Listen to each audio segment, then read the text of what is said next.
नमस्कार दोस्तों, अगर आप 69,000 शिक्षक भर्ती मामले का इंतजार कर रहे हैं तो यह अपडेट आपके लिए बहुत महत्वपूर्ण है। पिछले कुछ दिनों में सुप्रीम कोर्ट में जो कुछ हुआ है उसने इस केस की दिशा थोड़ी बदल दी है। पहले इस मामले की सुनवाई जस्टिस दीपांकर दत्ता की बेंच में हो रही थी, लेकिन अचानक यह मामला दूसरी बेंच में चला गया।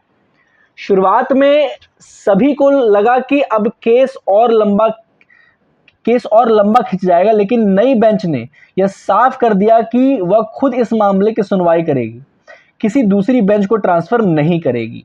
यानी सुनवाई जारी रहेगी, लेकिन फैसला आने में अभी समय लग सकता है। दरअसल कोर्ट ने देखा कि अभी तक सभी पक्षों ने अपनी अपनी बातें पूरी तरह नहीं रखी हैं, इसलिए कोर्ट ने सभी को मौका दिया है कि वे लिखित में अपना पक्ष दे या फिर कोर्ट में आकर अपनी दलील रखें। कोर्ट चाहता है कि किसी भी पक्ष को बाद में यह न कहना पड़े कि उसे अपनी बात रखने का मौका नहीं मिला। इसी वजह से सुनवाई का समय बढ़ सकता है।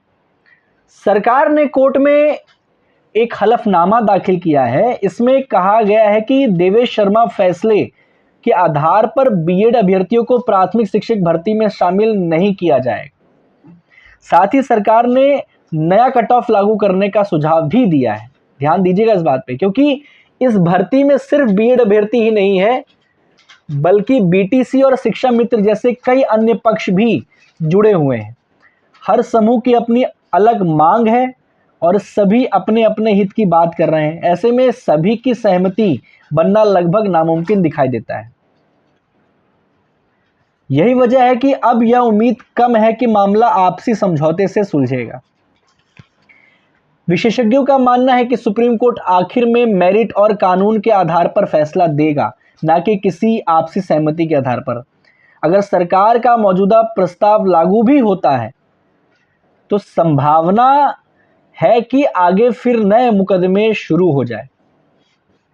फिलहाल सबसे ज़रूरी बात यह है कि सुनवाई जारी है और अंतिम फैसला अभी आना बाकी है। अगर कोई बड़ा अपडेट आता है तो हम सबसे पहले आपको उसकी जानकारी देंगे। वीडियो पसंद आए तो लाइक करें, चैनल को सब्सक्राइब करें और बेल आइकन ज़रूर दबाएं। धन्यवाद।